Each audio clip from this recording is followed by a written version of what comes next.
right, good evening, everyone. We're going to go ahead and get started tonight. I want to thank everyone for taking time out of your dark evening to come in, because this is probably the darkest one we've ever had starting out. So I want to thank you all for coming out tonight. Tonight we have a topic on health and wellness, which is one that is probably a little bit different when it comes to dealing with small business. I think it's one that's very, very important given the fact that you are a small business and there's a lot of stress. There's a lot of things that go on during your day that you probably don't think is stressful, but it ends up being stressful. But we're also going to hear from people that talk about the business itself of being in the health and wellness space. So a couple of house cleaning type things. If you guys would check in, Martavius put a QR code on the board there. So you guys could check in. That way we know you guys were here and you can actually stay abreast of everything that we have coming down the pipe in the future. Again, this is our last one for the year, so we won't be having one in December. So I know you guys are going to feel pretty bad about that, but we're going to have our next one in January, and not quite sure of the topic just yet. I'm Kenneth Penn. I'm Kenneth Penn. I'm at SBOSS. I'm the ops director, CFO. I do training as well as part-time bouncer behind Martavius there. He's a much better bouncer than I am. So so we have to do that occasionally. But yeah, again, tonight we have a great panel tonight. We have Miss Ashley Cochran, who I've known Miss Cochran for about a year and a half now. She was actually the winner of our first pitch contest back when we were at the lab on Dexter. Then we have Miss Gail Adkison, and I generally see Gail and Ray are they're usually the first two people I see in the morning. So they're the owners of 2A Fitness Gym. So we're glad she's here. And we also have Dr. Strickland. I don't know Dr. Strickland personally, but I've met his wife, so in a professional way. But you're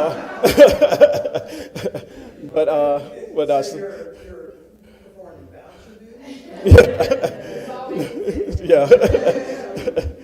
So we're going to get started with that. You guys, we're going to start, and our facilitator or moderator will be Dr. Nichole Thompson, the program director for SBOSS. So if we would, we'd ask our panelists to join us up here on the stage, and we'll get started. Thank you, Ken. Thank you. I think this is perfect. So how is everybody doing tonight? As Ken stated, we're so happy that you're here. We get worried, like if the numbers are not numbering when it comes to registration. We also recognize it's November, so people are kind of tapping out, but you are here, which tells us that you're here for content, and we are all lifelong learners, so there's something that you can learn from every industry.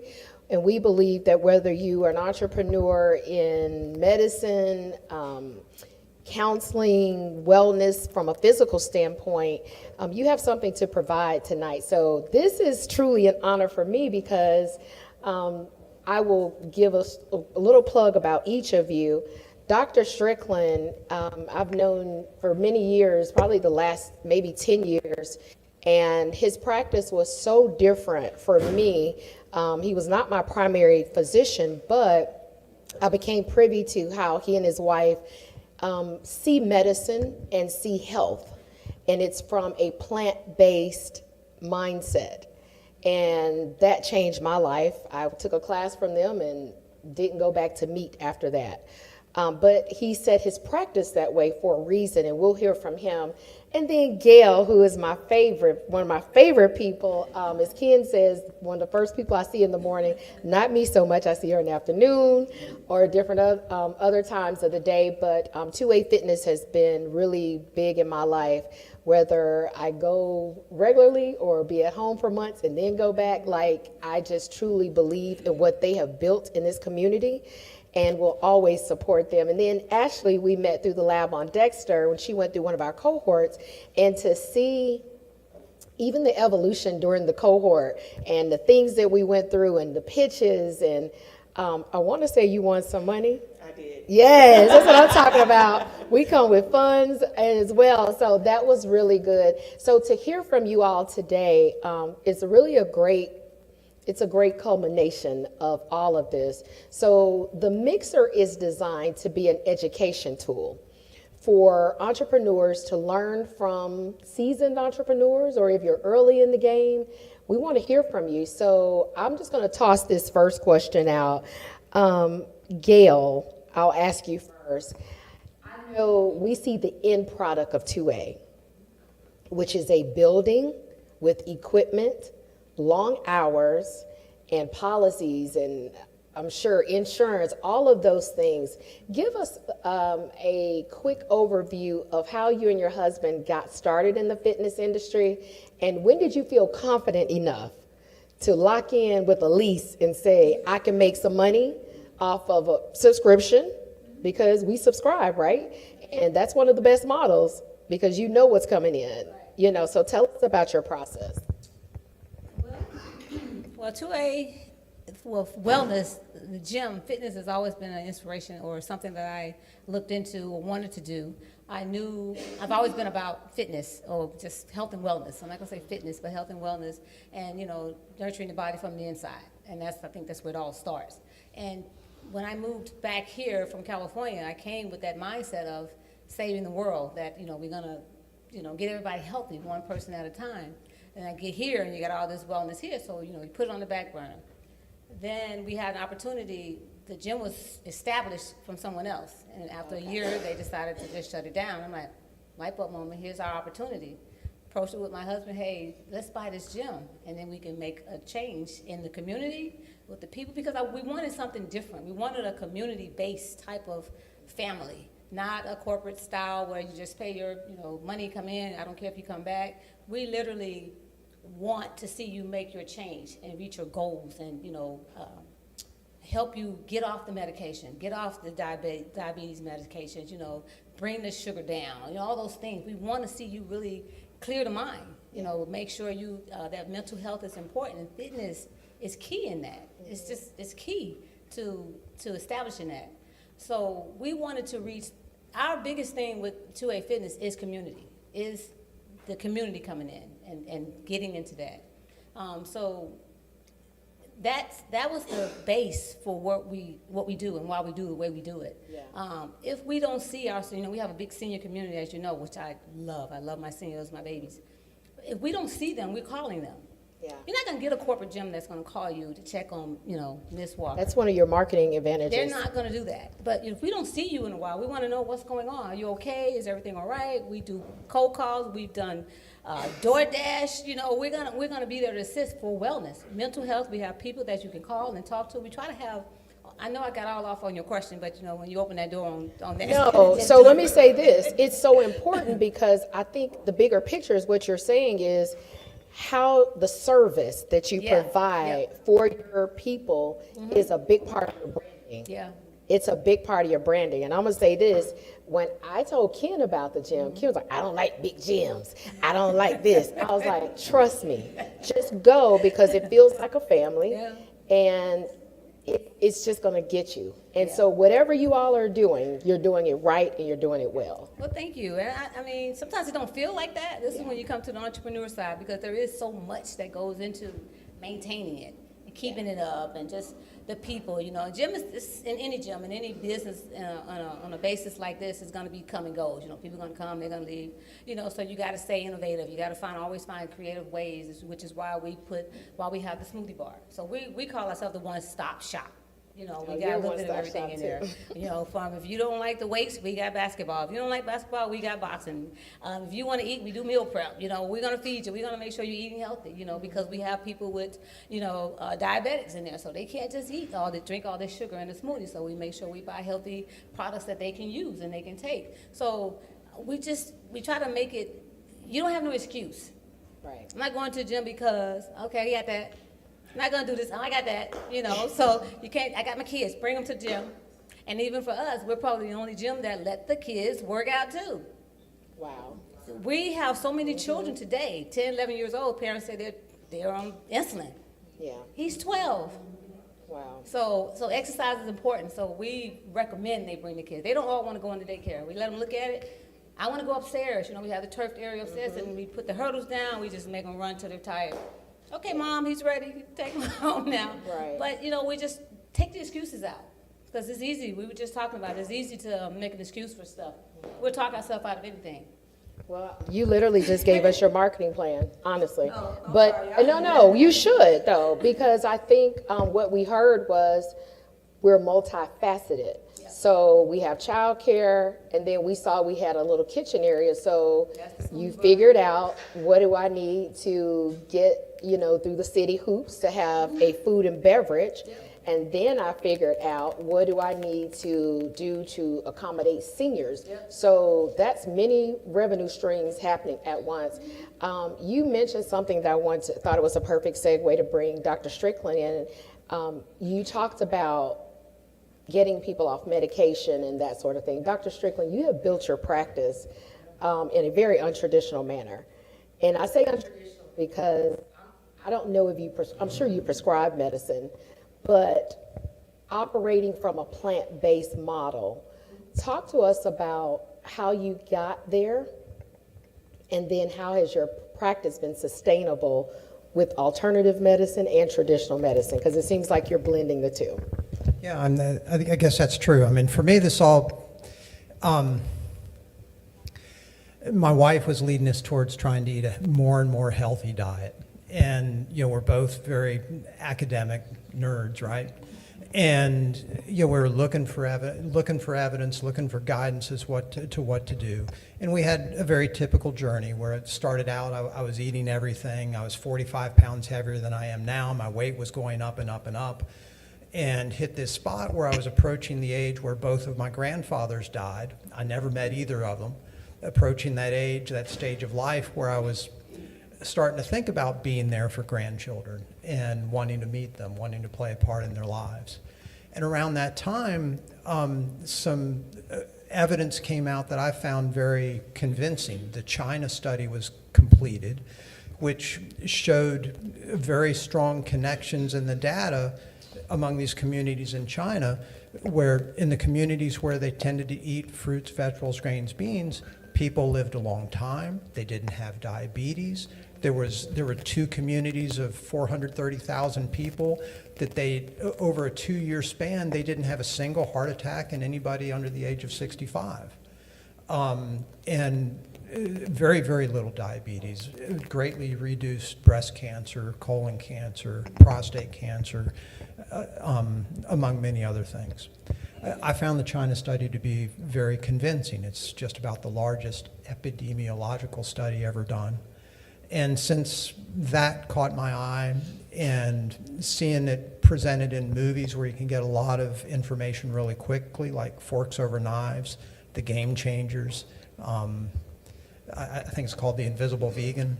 I found all this information very convincing. And then in individual articles, individual studies, they seem to keep reinforcing those concepts over and over again. So I gradually worked those things more and more into my practice. Along the way, this really has become a bit of a national movement, and there's this organization called the American College of Lifestyle Medicine. They provide access to a lot of information, a lot of resources to try to help teach people and know what to teach them. And so,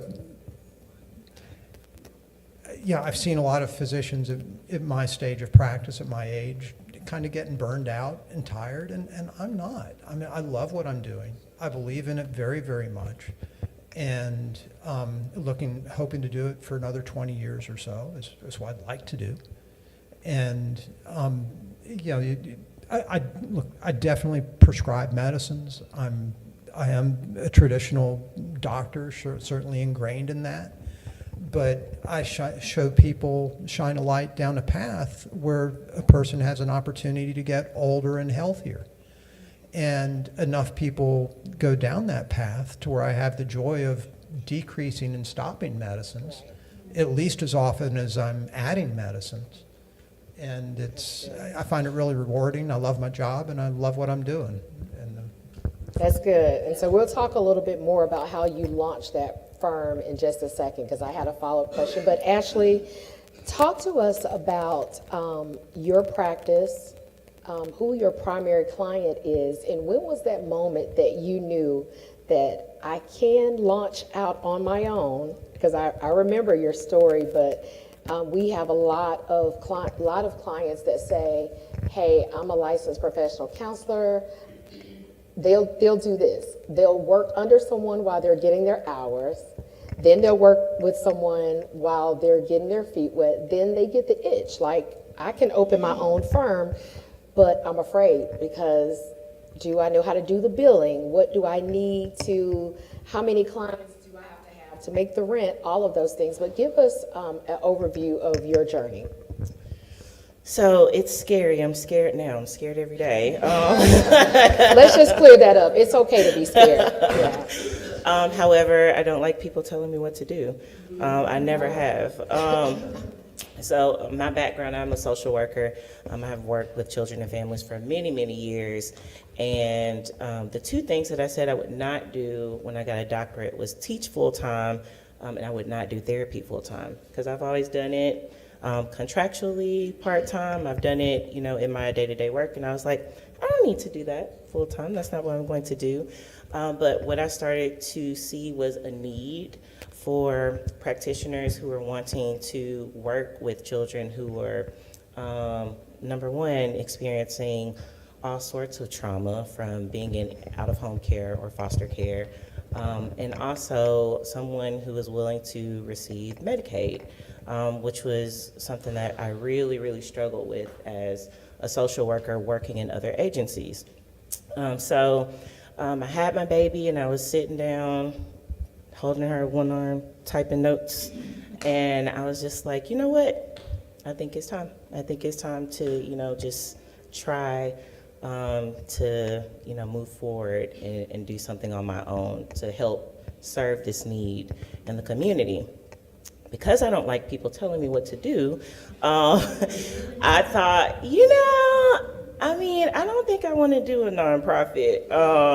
Because, and nonprofits are great. It's an excellent way, of course, to receive grants and that sort of thing.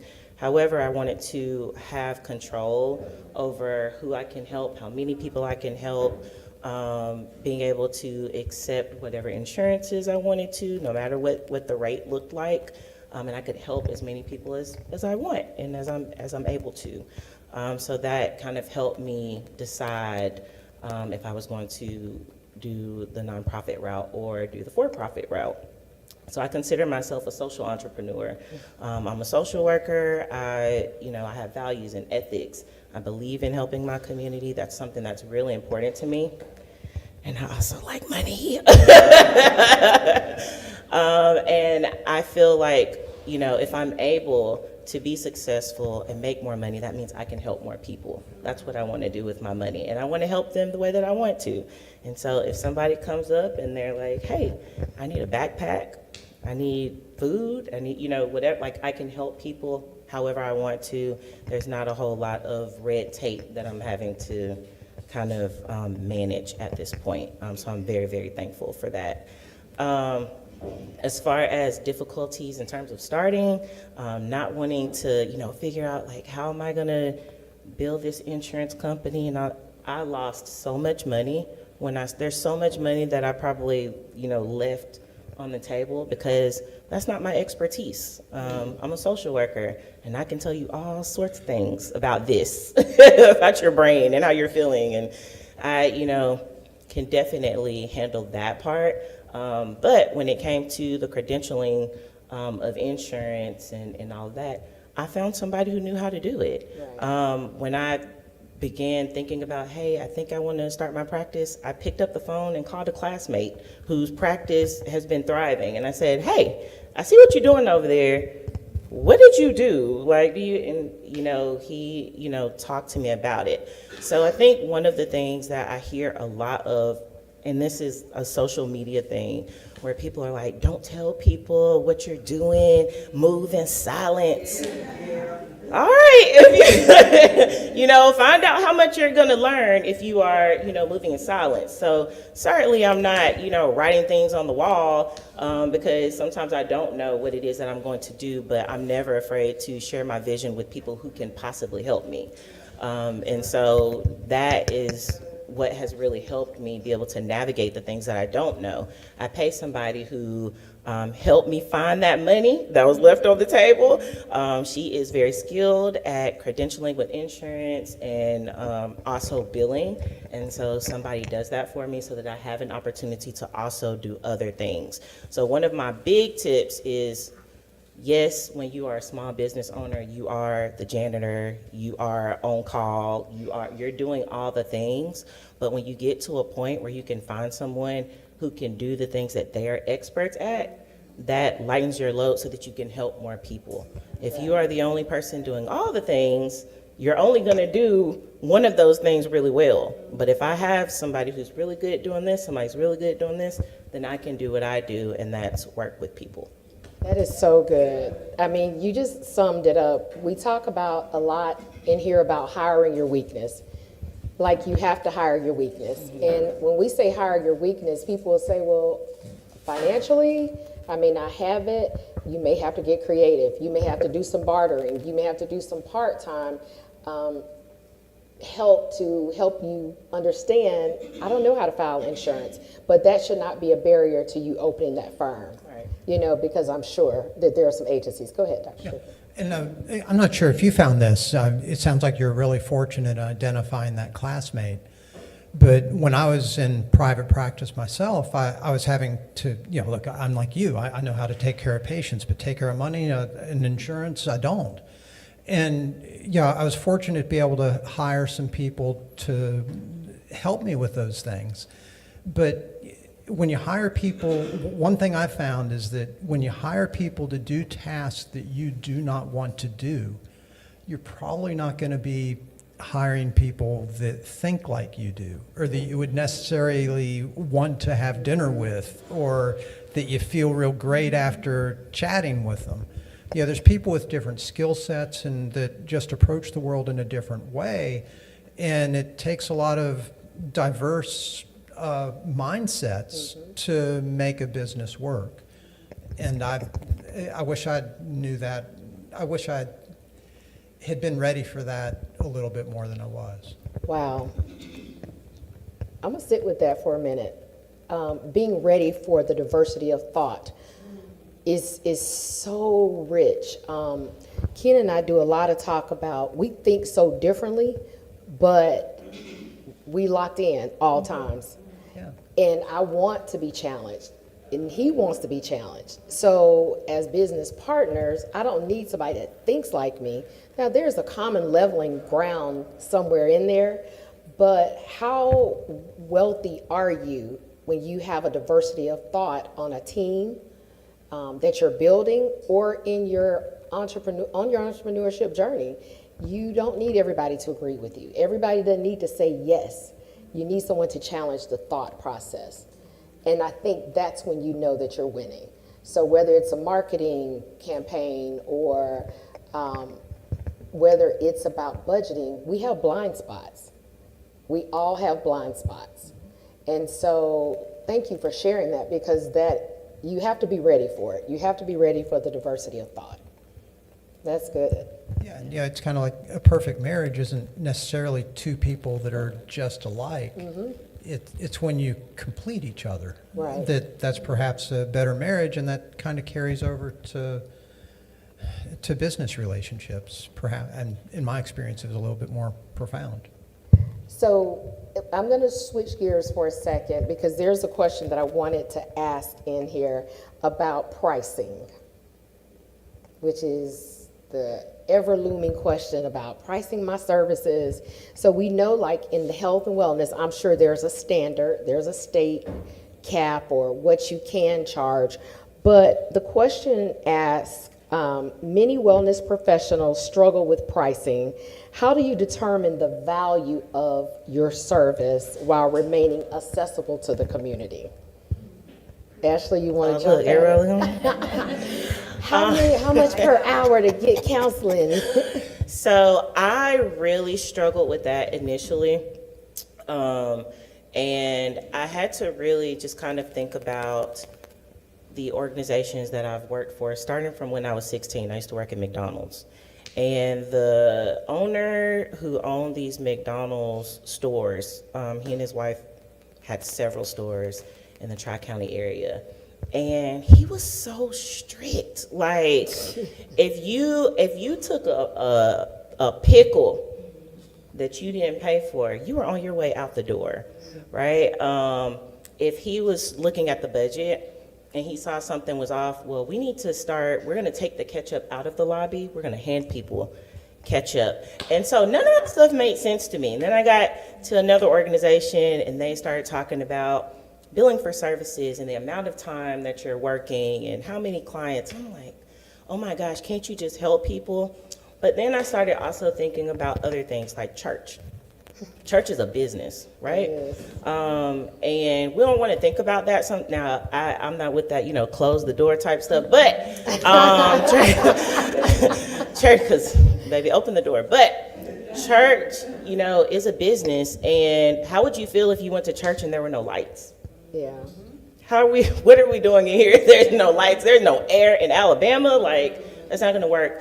And so I had to learn to approach my business the same way. And I had to make sure that I was marketing myself and, I know what I bring to the table. I know what I'm talking about. I know how to help people. I know how to help children and families. And so if people with clinical licenses are charging $150 an hour, I'm charging $150 an hour because I'm worth $500 an hour. But, I didn't want to. And so doing that gives me an opportunity because there are people who are going to pay that. And there are people who can't. Medicaid's reimbursement for the services I provide is $64. Blue Cross Blue Shield is $138. TRICARE pays at the Medicaid rate. They probably pay $1 or $2 more. And people are usually pretty surprised by that, but that's why a lot of people don't accept TRICARE for kids as far as mental health is concerned, because as a payer, they don't pay as much.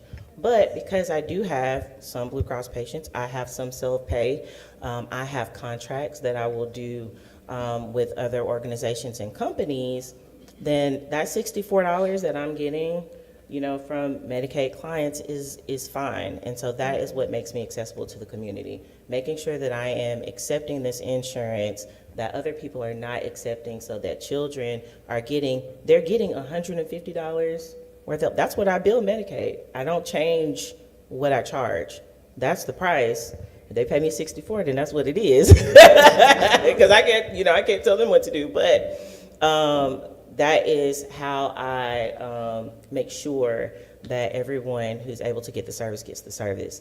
I also have partnered with a company that people can sign up for, and then it'll have where their copay is like between $40 and $70, depending on if they're wanting a service for one person or for a family, so that, again, people are able to have access to the service. It's just a matter of making sure that you don't just totally say, well, I feel sorry for, now I'm just going to do it for free, which is what, people would love to do that, be able to do things for free, but then how many people am I actually going to be able to help? Because not only am I helping the community through the children and the families I'm serving, but if I employ people, I want to help them too. I want to employ people and be able to provide supervision for them at no cost. I want them to be able to afford to live their own life, and so I can't do that if I say, everybody just come and see me for free, just like if we go to church and nobody ever gives money to the church ever, you're going to be clapping with no lights. And I think at the end of the day, it's a business. Whether it's our feel-good, purpose-driven business, passionate business, a lot of people come to see us and they say this, it's my passion. And we just be looking like, but is he making any money? Because let's be clear, you can have a zillion passions, but to impact your day-to-day life, the economy, you need to make money. And you can still merge making it with doing something that you love, but you have to see it out of the lens of this is a business. I have to treat it like a business and not my benevolence to my community. Well, it is. but at the same time, it's your business. What systems have been instrumental for you to be successful in your office? Is it a scheduling system? What keeps you on track for your day-to-day? Well, I'm now an employed physician with Okay. with UAB, so we've got an electronic medical record. We've got, I guess, one of the blessings of being a physician is that I really love what I do, and I feel like what I do is important.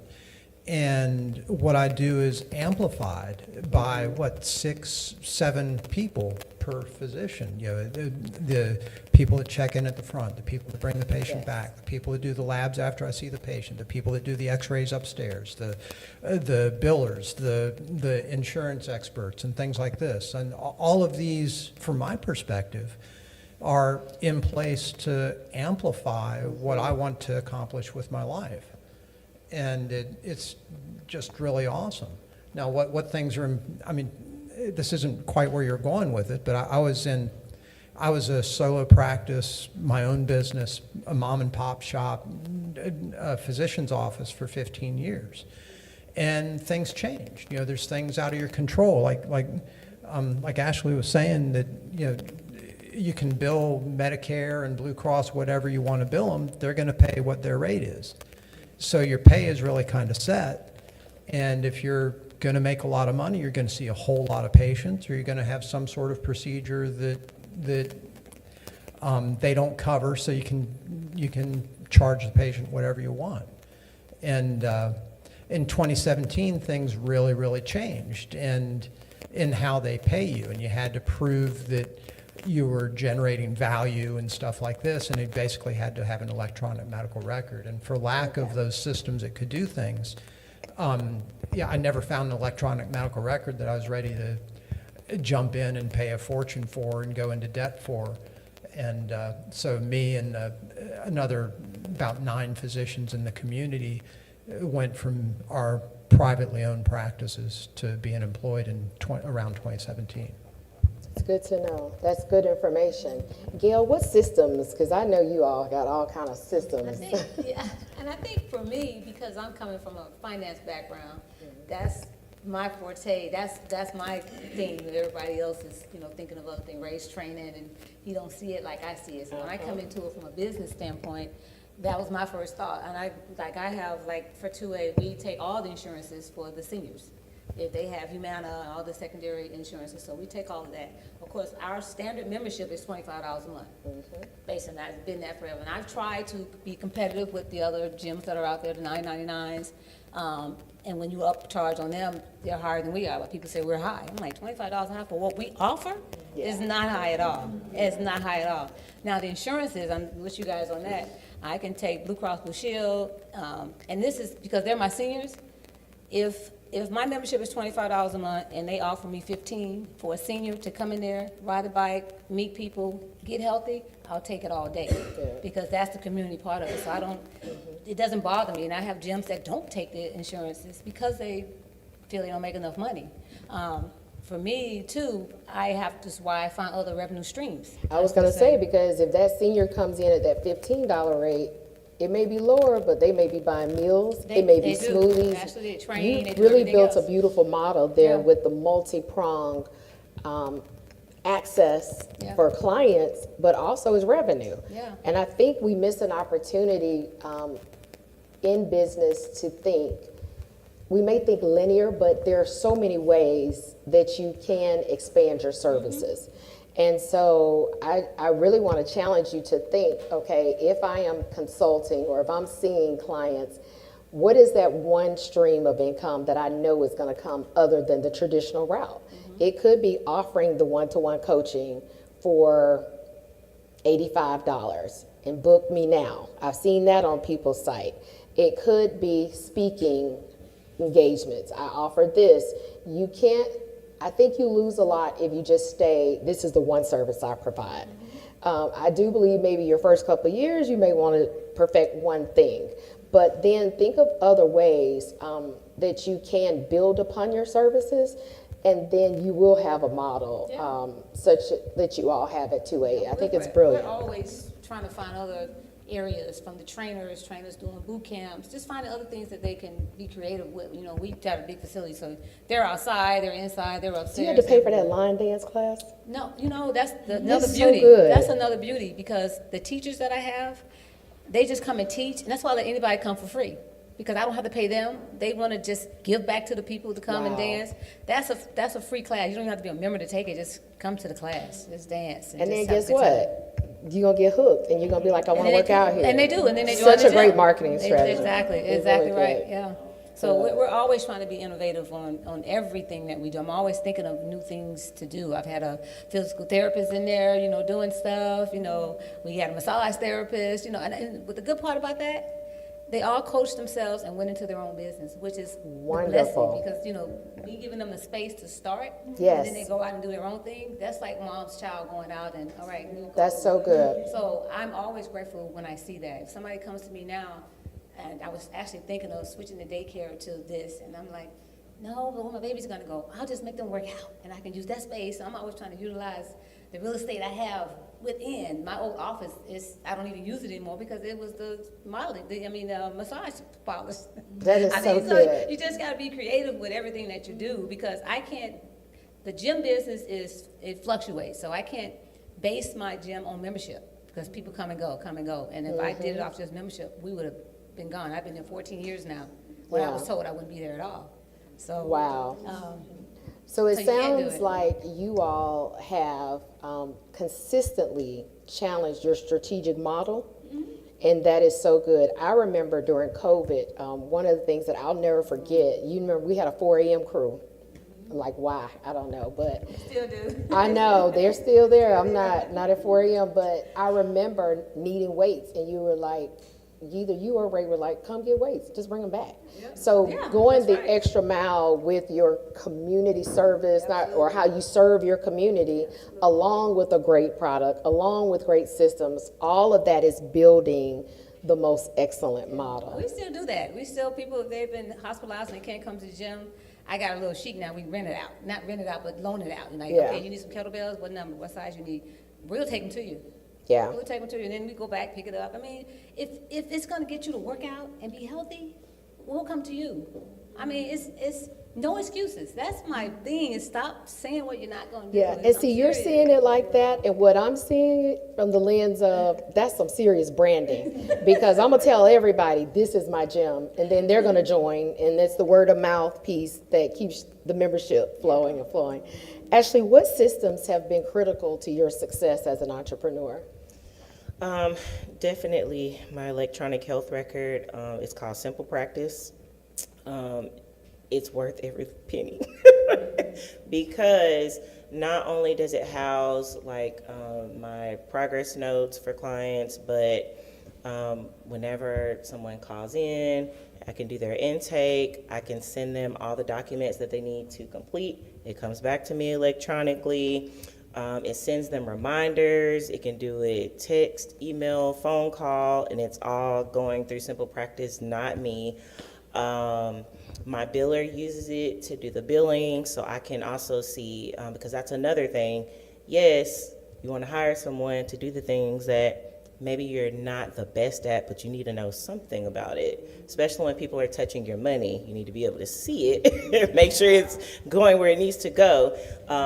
And so I can, have visibility to all of that through this one EHR, electronic health record.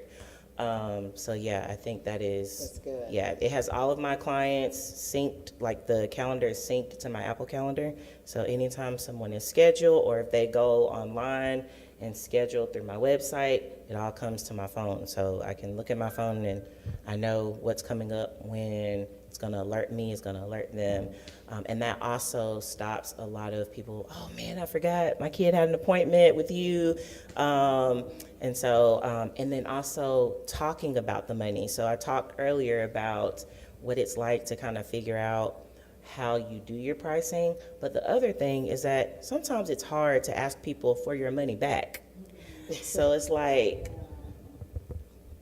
I know you owe me some money, but can I have or like, you know, someone's just sat down and cried for an hour. I'm so sorry, but I need my copay. So I don't have to handle any of that either. I can invoice it through the system. People can pay through the system. I don't even have to have cash Bring touch up my the money hand. Conversation, that's good. That is so good. Okay, I'm gonna ask one more question and we're gonna open up. I would love for each of you to tell us, what is that one thing you wish you had known before you went into business? Or what is that one takeaway since being in business? And you can take a minute to think about it. But what is that one thing? Either a lesson or something that you wish that you had known? For me, I think it's just having to be really, really aggressive. Yeah, you got ideas that might fly, hire this person or start this service. Look, do it. I mean, throw it in there, give it a shot. Yeah, I stayed pretty conservative, and you know, things didn't blossom for me, and I wound up having to leave my private practice and be employed. And yeah, if I'd hired those nurse practitioners, if I'd gotten under the same roof with other physicians that maybe we didn't see perfectly eye to eye, yeah, maybe be more aggressive with networking and finding other people that might be like-minded enough to be under the same roof. That's good. That's such good advice. It's such good advice. Be aggressive. Okay, so that's a takeaway. For me,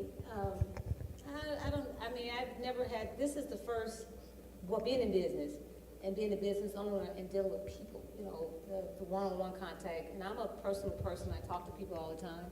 But the many people that I come in contact with that feel I owe them something for being in business. And I know I give away, I do a lot, I give, I serve, I know I do. For a lot of people that if you didn't know, if you don't know, if you know, you know, you know. Mm-hmm. But the attitudes and the personalities that I run across, I'm always in that, why? I mean, I don't know if I'm explaining that right, but it's. So do you think people feel like you've gotten established, you should be giving more away? Yeah. Okay.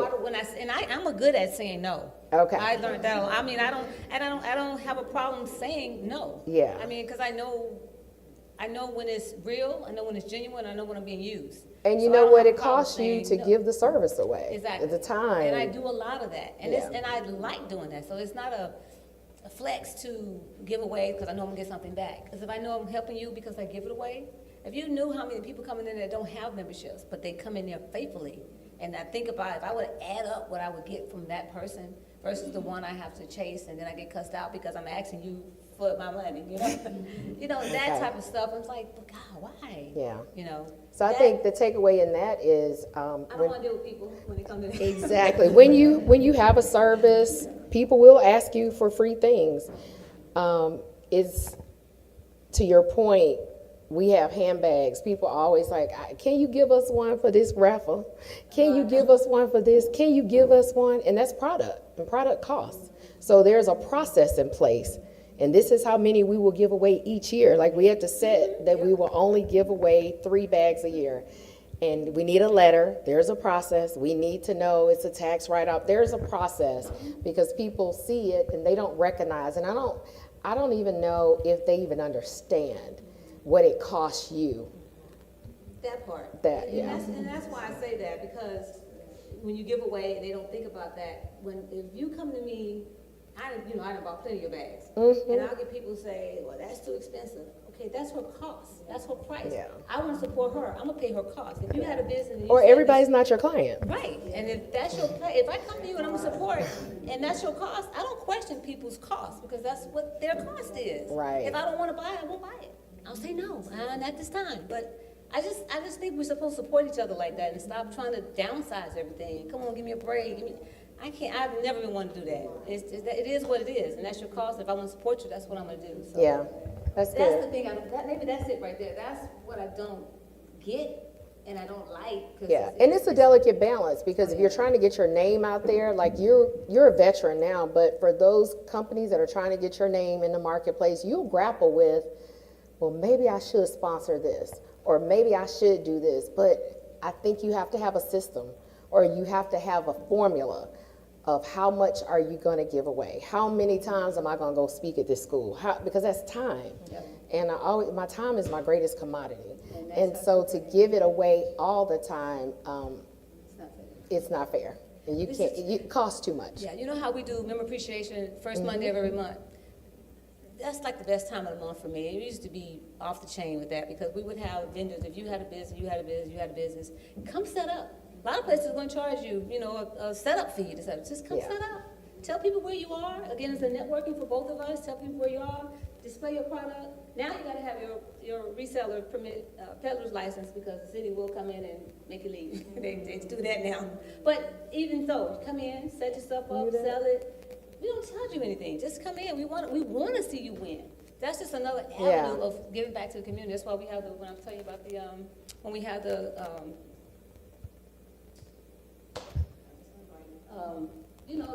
community services, and we have the workshops and stuff. We do those things so we can give other people voices and places to see. So when I say 2 ways of one-stop shop, It really is. we really try to find everything. If you got a small business that you're trying to start and need some place to display it, to show it, we want to be a part of that. We want to see you win, and that's, I don't know. I want everybody to be successful. I want to know all y'all. I love that. That's so wonderful. Yeah. But I totally get what you're saying. Ashley, what do you wish that your early entrepreneur self had known, or a takeaway? That you don't have to do it all. That is, and I see that from two different perspectives. One being, yes, if you can hire someone, or, maybe you find someone who is new at doing something, and so they're like, oh, I'll do it for $15 an hour instead of $50, just because I'm trying to learn too, and y'all can kind of learn together. That's going to be helpful, because time is money. And I don't have a lot of time. I do a lot of things. And so being able to have someone help me do some of the things that, I can, even though sometimes it's hard, especially when you're a small business owner, because that's your baby. And so you're holding on to it so tight. You don't want anybody to touch it and mess it up. But you will breathe so much better. And also you won't leave as much money on the table as I have in the past. And then the other part of not doing it all by yourself is not trying to do everything just because you can do it. Trying to, I know this is, these are the people that I work with. This is my clientele, and focusing on that instead of running after because there's a lot of people, even in here, there's a lot of people and everybody has their thing. So not trying to, get over into someone else's thing just so that you can kind of hoard everything for yourself. Let them have what they're doing. When people call me, do you work with couples? I can. I don't want to hear that in my office, and so even when it's looking kind of low, I'm like, oh, do I need to talk to that couple? No, that's not my thing. And so just knowing, you don't have to do everything. You can't do everything, not well anyway. So kind of, building community and letting people help you where they can is really, really helpful. That was so good. We talk a lot about everybody not being your client. That's something you have to learn, because when bills need to be paid, you look kind of like, could I do this? And I just had a funny meme pop in my head, but I think you have to decide and be okay with deciding, this is my client, this is who I traditionally work with, and really perfect that model, because if not, you will be all over the spectrum. But we are at the 6:40 hour, and I want to open it up for you all to ask questions. You all have been wonderful. This has been so rich to just hear from you, and kudos to you for being out here. Ashley, you said, I'm scared all the time. You learn to live in a scared zone. I'm gripped at the stomach probably 80% of a day. We take walks, we come to the gym. It's the only way to relieve that living on this edge and living with this audacity, because it's an audacity to be wild in your brain, to think freely and creatively, So it's okay. It is okay. But any questions from you all, from our panelists, or for our panelists? I have a question for Ashley. So you mentioned that you're a mom as well. So how do you balance, your entrepreneur journey and your family and your mental health, with everything? Thank you. Good question. So I'm a single parent. I have 2 kids, 11 and 4. So I have a large age gap there. My mom is a home daycare owner, so I'm a little, my dad's retired, so I'm a little spoiled on that end, that my parents understand the importance of being business owners, and so they're super, super helpful. And on the front couple of years, I was working my full-time job because I know this might be unpopular to today's youth, but I don't believe in just walking away from my job and being like, I just hope it works out, because I got a mortgage, I got a car. So I worked, and then I had later hours. And having later hours really, really helped as far as catering to the community that I was trying to serve anyway. So I was working until like 8 at night, so that I could, see clients on a part-time basis until I built my clientele up so that I could leave that job and start doing it, more regularly. As far as my mental health is concerned, I love to pay a babysitter. I probably see a lot of y'all when I'm, here, there, and everywhere in Montgomery. And so I really, truly believe in having some sort of balance. And that's one of the things that I talk to my clients about, because I do see parents. And talking to parents about how they can have that balance. I spend time, I think I saw you, at the pumpkin patch. So I definitely have the time. And that's one of the things that I really, really value about having my own business is, hey, not going to be in the office today. I'm taking my kids to the pumpkin patch. And then also being able to do other things with my friends and with my family, and making sure that my cup is full before I can do that for other people. It's really, really important. It's a great question.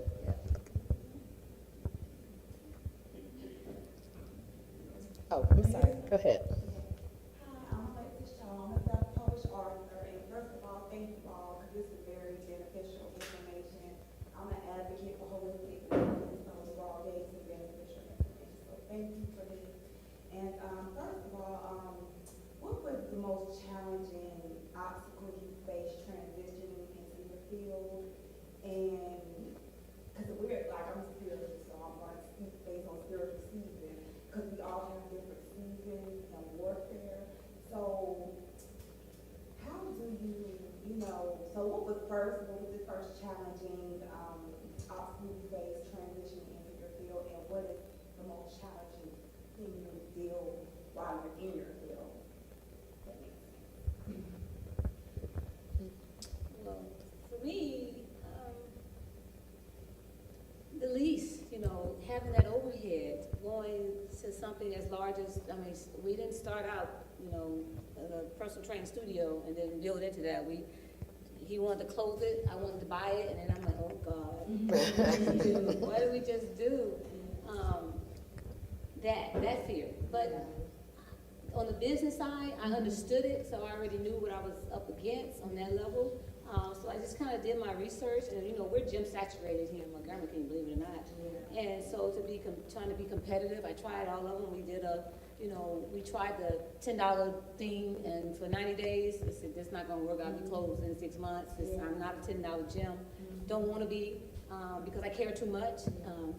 But that fear of, oh my God, I gotta pay this lease, we got light power bill, those are my 2 biggest bills. I got payroll, I got stuff, So that was my biggest fear. But once I got it in line, got it organized and got it understood and did other things, then it started feeling better. And now I'm back at work on another job, and I let them run it. Yeah. That's good stuff. So yeah. I would also add that I love S-Boss. So I would also add making sure that you are talking to someone who's an expert, because sometimes we think that it's God talking to us, and telling us we need to make a move. But I am a person who, like, when I have an idea, I'm like, I'm ready. Like, okay, I have an idea, I need to do it now. If I don't do it, it's not going to be done. And sometimes we do need to slow down and make sure that we are, we're truly assessing that we're ready to move into that next season. Because one of the things that TikTok LLC, that's what I call it, you can rent an apartment and turn it into an Airbnb, and you can get a car with your business name, and you don't have to use your personal credit.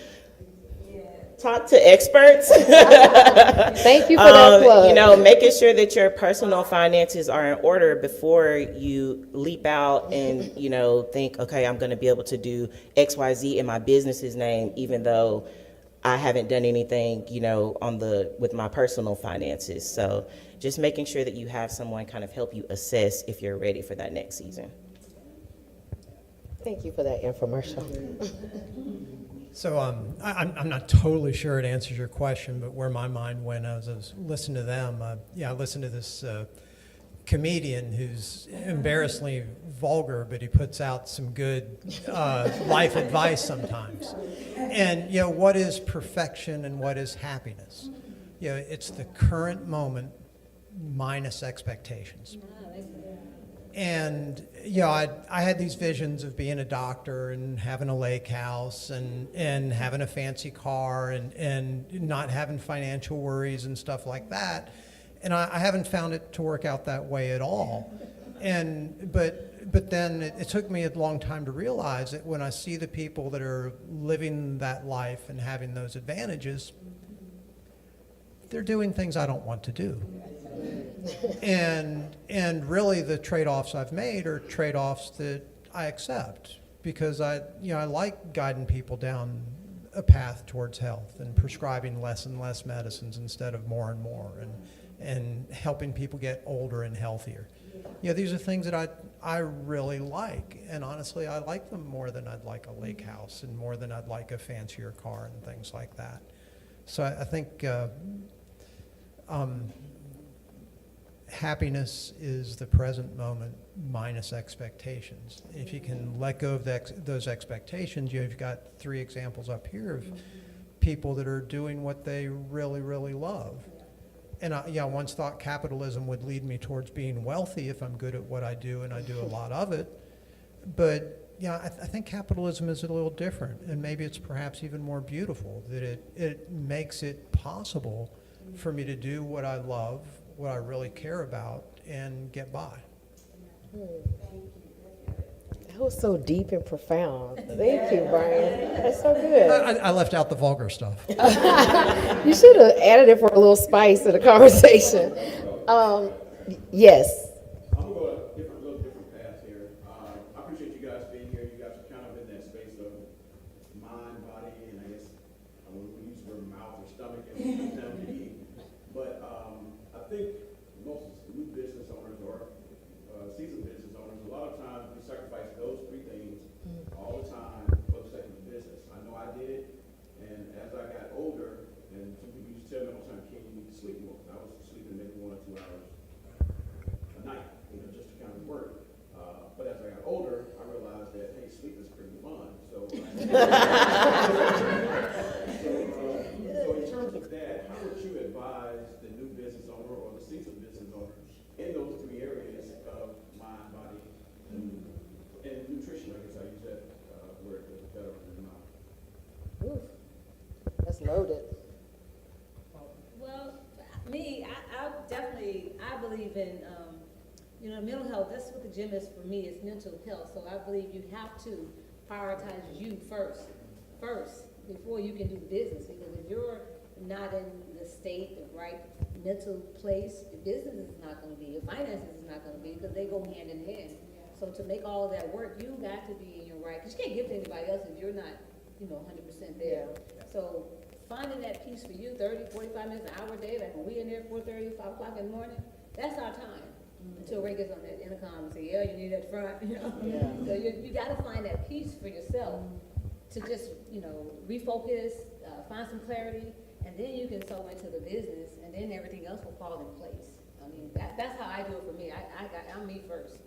business, Amen. Yeah, let me add this to that conversation.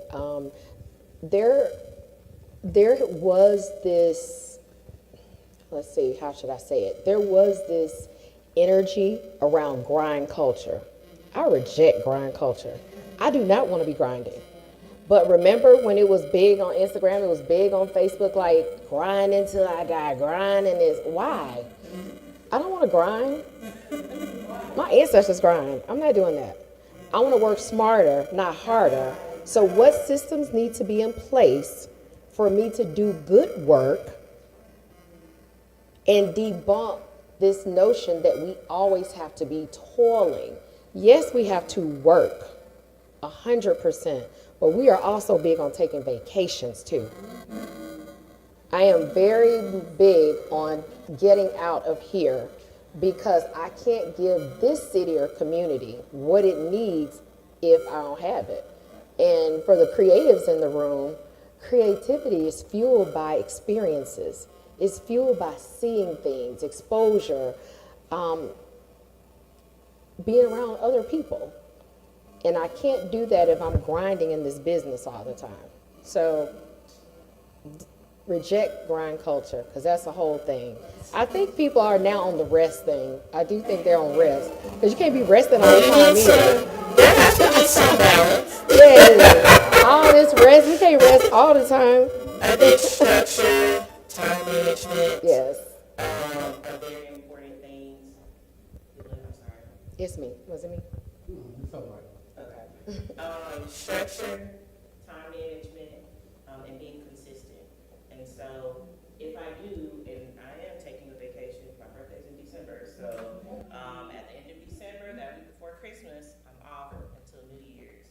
And I don't have the fear that, oh my gosh, my clients are not going to return because I've been consistent. You know, if I'm going to be there at 10 a.m., I'm going to be there at 10 a.m. And having, because if I go to the gym, if I do yoga or something like that, baby, if I don't have things that are in order and in place already, it doesn't matter if I'm at work or not, I'm still gonna be at work here, because I need to do this, I can't even enjoy the workout. So if you have structure, processes in place, then I think you can truly have, that good balance where it's like, okay, yeah, I can, at the start of your business, you may not be able to take True. a long vacation. Your vacation might be one day, during the week, and then you have your weekends off or whatever. And so just, having some balance and making sure that you're not, because that sleep until you die is not going to help. Right. That's not going to help you either. But then, if you rest and your client is there at 10 a.m. and you say, you know what, I'm not feeling it today, and this is how I practice self-care by canceling on my clients, then that consistency is gone and then you're losing business. So just making sure that you have some balance in your work, because I reject grind culture as well. So having some balance in your work and your rest is going to be helpful. Brian, you were going to say something. So I think you could say it about any career, but the way it was said to me from an older physician is, a career in medicine is a marathon, not a sprint. And yeah, I did some running for a while, and you can hit a certain, you really, really work on your technique, and you can hit a certain pace that in a certain style of breathing, and you're pushing it a certain amount. And I could do this all day. And I think there's a lot of self-care that goes into all that, but you're trying to find that pace that you can keep going. And one thing I believe in very much, and maybe it's the flip side of grind, I don't know, but I very much believe in flow. And flow has certain requirements. It needs to be a task that you're trained to do, that is challenging, but you've developed skills to do it. It's not really easy. It takes a reach for you to do it. It really requires your focus. When you're doing it, your mind is consumed by this, and there's a little bit of loss of awareness of the surroundings, and your other parts of life drift away, and you're focused on what you're doing, and time just slides by. I think if you can appreciate and achieve flow a lot in your work, I think that's where peace is, I think. That's good. And That's really good. and you can stop. Most days, if you grabbed me and said, "Hey, is it morning or afternoon, or is it what day of the week is it?" I mean, I a lot of times I won't know, but to be honest, I think that's when things are going well, and you're in flow, you're absorbed with what you're doing, and I think hopefully that has you at peace with what you're doing. This idea of being miserable in your work and then trying to catch up on a vacation. Look, if I get miserable with my work, if I get sleep deprived and unhappy, the problem with going on vacation is, You have to come back. no, my problem is that when I go on vacation, darn it, there I am. I mean, you can't vacation from yourself, and the sleep deprivation and the feeling that you're grinding, you're changing yourself, and you're making yourself something you don't want to be around. And when you go on vacation, well, there you are. That's really good. That's so good. I think we did did we do a 5K together one time? Yeah, we did. I just thought about that. It was really good. Yeah, It was random, but okay. Yeah. All right. Any other closing thoughts? Yes. So, two guys, thank you for being here for the expertise. I just got a quick observation. So, as far as your business, how would you do as like marketing? You need to hire somebody for your marketing team. How do you guys do negotiate? Raise your hand, Emmanuel. That's my guy right there. And you could get him for the low price of. I want to brag on him for just a second here. Yeah, he's a producer. He does artists and all this good stuff. He came to me saying, "I want to help you with your business." Wow. And he just, when I tell you this guy is a genius of stuff, if you see anything on, people tell me, "Oh, I saw your ad. I saw that." I said, "What? I didn't do anything. What are you talking about?" That's my guy right there. So I'm glad he's here. Yeah. So that's other than that, yeah, I don't do TV or well, I'm gonna start. I don't do like billboards, things like that, because people gonna go where they wanna go. Yeah, but your word of mouth is your And biggest. that's always been my thing. Word of mouth has been mine. But you built it so well that it could be a walking marketing campaign for you. So it's very strategic. Well, thank you.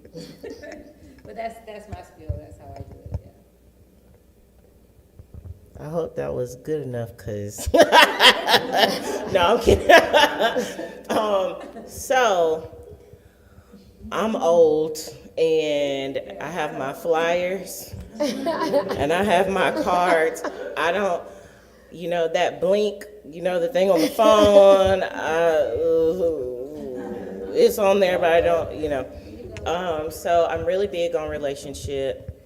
Most of the even contract jobs that I've gotten have been because people have heard about my work, or I've come in contact with them in the community, and that has been helpful. A lot of word of mouth, and I every day am praying for the strength to be able to do social media the way that I need to.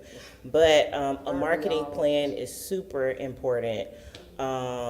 That's probably one of the only things that I would use Cheat GPT for. That's what I call it. Because I don't use it often enough. But I do think that there is a lot of positive things that can come from it if you're using it for other things. And so in my mind, my plan is to use that to kind of help me work on a social media strategy For 2026? Yes. Okay. I'm gonna pick it back up, but I do have an Instagram and a Facebook. Y'all can follow me. Well, this is a perfect way or a perfect moment for me to make a plug for December 6th. Note the date. There is a program that is called Gear Up. So Gear Up will be a Saturday morning. Is it a boot camp kind of ish? We will be talking to entrepreneurs who they want to do it different in 2026. And you know how we get around November, December, we get all nostalgic and get to thinking. Oh, thank you, Martavius. So you can sign up, it's $35. I want to say, 11 to 1. I think we're going to be here a little bit longer than that. It's probably 10 to 1, well, 11 to 2. But it's going to take some time because we want to help you set some realistic goals. And then how are you going to hold yourself accountable for those goals? So we'll be talking to what are measurable things that you can do in Q1, because we have found once you get that momentum going and you're revisiting those goals, then you're more than likely in Q2 to get them done again. So let us come help you. Again, Ashley gave a great plug for SBOS. This is what this program, this office was built to do, and that's to help you be successful, because guess what? If you're successful, the city is successful. The community is successful. So if you are starting, I think we said we wanted you to be in business for this one. Is this for people? We combined them. So if you're thinking about starting, or if you're already an entrepreneur, come sign up, because we're going to help you put things in place for at least the first 6 months, so you can have the traction that you need to stay in the game, because that's what it's all about, staying in the game and being connected. This is important. You need to be around people that are going through or maybe going through some of the things that you have. So we're a community. Everybody in here has either been in business, or they are in business, or they're thinking about leaping. You have to have a community. Entrepreneurship is the loneliest place on earth. It's so lonely, because you just be out here by yourself, scared, sleeping a few hours, tossing and turning, praying, writing stuff down in the dark. No, let me tell y'all, I did it one night. I was so stressed out all night. I never turned the light on. I was just writing in the dark notes, and I woke up and the pen never worked. I was like, I gotta go to sleep. Nothing was on the tablet. So you have to find ways in health, mind, body, spirit.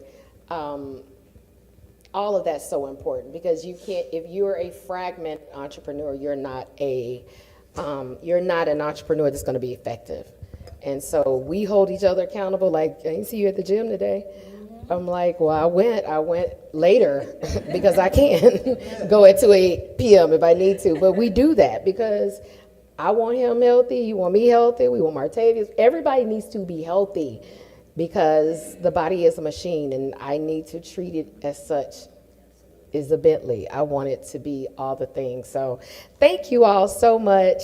This has been an amazing conversation. I learned so much, and I enjoyed you all being here. We're going to take a few pictures, but what am I saying? December the 6th, and then look for our 2026 programming. It is going to be off the chain. We had a meeting yesterday, 4 hours straight.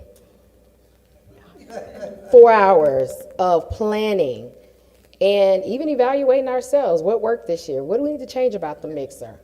How do we be more effective in leadership and helping you? And how do we make our own businesses more effective? Because we're business owners too, so very good stuff. So thank you all to our panelists. We appreciate you. This is so good. All right, we're going to get some photos. That's good. Martavius, you got us on music?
working? Say what? Montgomery, your next big play starts now. If your business has been in the game for the past 5 years, it's your chance to score big. Hope Credit Union's Capital Access Program is fueling local entrepreneurs with the loan support to grow, expand, and keep Montgomery winning. Don't stay on the sidelines. Apply today through SBOSS and take your business to the next level. SBOSS and the City of Montgomery, where small businesses grow and the community wins.